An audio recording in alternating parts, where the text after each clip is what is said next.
CM ட்ராஃபிக்காக registration பண்ணிட்டு இருக்கிறதுனால உங்களுக்கு நிறைய டவுட்ஸ் வருது. அதை கிளியர் பண்ணதா நான் ஸ்டார்டிங்லேருந்து எண்ட் வரைக்கும் எப்படி பண்ணணும்னு உங்களுக்கு சொல்ல போகிறேன். ஃபர்ஸ்ட் உங்களுடைய க்ரோம் ஓப்பன் பண்ணிவிட்டு அதில் SDAT அப்படின்னு போட்டிங்கன்னா ஒரு லிங்க் வந்து ஓப்பன் ஆகும். அதில் சிஎம் ட்ராஃபி ரெஜிஸ்ட்ரேஷன் 2024 இருக்கும். அதை கிளிக் பண்ணிங்கன்னா உங்களுக்கு லோட் ஆகிட்டு அந்த பேஜ் வந்து இப்படி வரும். நான் ஆல்ரெடி பண்ணதுனால எனக்கு டேரெக்டாக வந்துச்சு. நீங்கள் ஃபர்ஸ்ட் டைம் பண்ணுறீங்கன்னா இந்த மாதிரி ஒரு ப்ரொஃபைல் பேஜ் உங்களுக்கு ஷோ ஆகும். ஆக்சுவலி நீங்கள் இதில் பார்த்தீங்கன்னா அதனுடைய டீட்டெயில்ஸ்லாம் இங்கே கொடுத்துருப்பாங்க. அண்ட் இந்த ரிஜிஸ்ட்ரேஷனுக்கான டேட் வந்து எக்ஸ்டெண்ட் பண்ணியிருக்காங்க. 2 செப்டம்பர் வரைக்கும் நீங்கள் வந்து ரிஜிஸ்டர் பண்ணிக்கலாம். ஸோ நம்பர் ஆஃப் கேம்ஸ் இருக்குது. உங்களுக்கு அதில் எதில் இன்ட்ரெஸ்ட் இருக்கோ அந்த கேமை நீங்கள் ரிஜிஸ்டர் பண்ணி ப்ளே பண்ணிக்கலாம். ஸோ ஃபர்ஸ்ட் வந்து இங்கே மேலே 3 டாட் இருக்கும். அதை நீங்கள் டச் பண்ணிங்கன்னா உங்களுக்கு home, officer login, player registration இருக்கும்.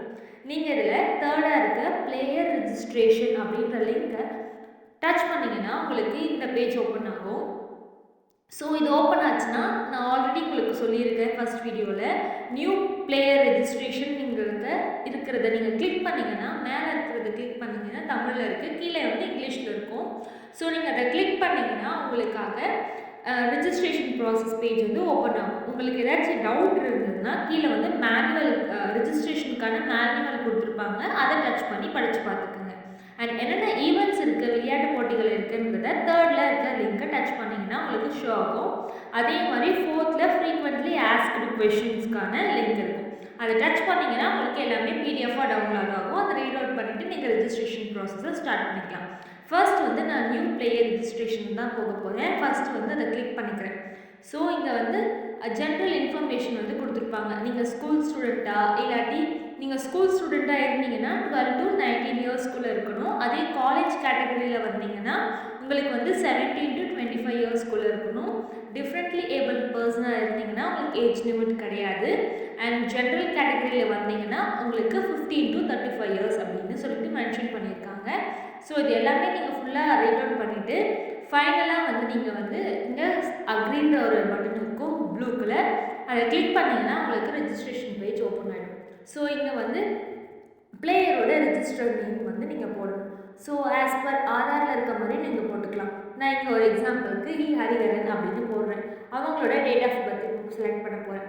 டேட் ஆஃப் பர்த் வந்து இங்கே நீங்கள் டச் பண்ணிங்கன்னா உங்களுக்கு இங்கே ஷோ ஆகும் மேலே. ஸோ அதை டச் பண்ணிவிட்டு எந்த இயர் பிறந்தாங்களோ அதை டச் பண்ணி எந்த மந்த்தோ அதை டச் பண்ணி அண்ட் டேட் நீங்கள் டச் பண்ணிங்கன்னா அங்கே வந்து வந்துடும்.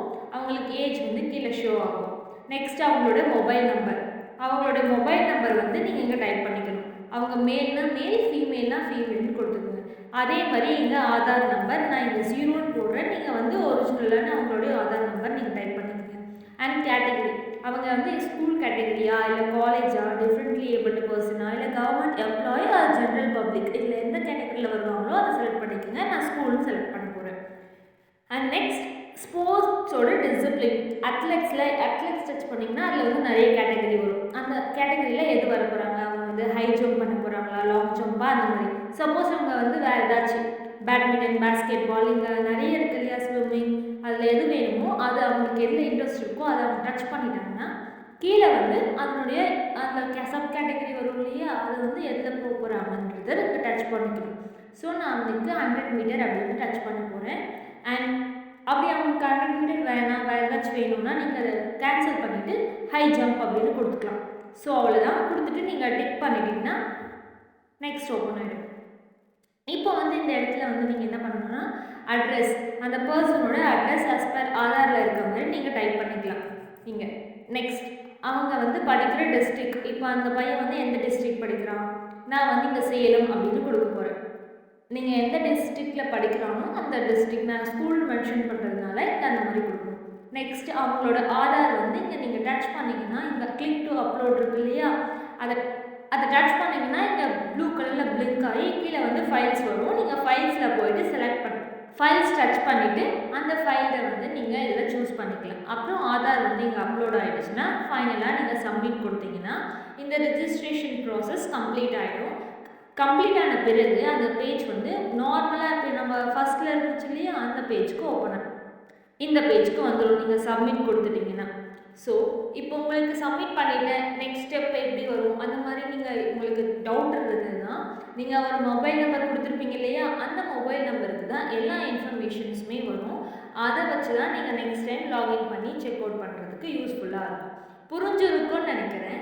தேங்க்யூ ஃபார் வாட்சிங். ஏதாச்சும் டவுட் இருந்தால் கீழே கமெண்ட் பண்ணுங்கள்.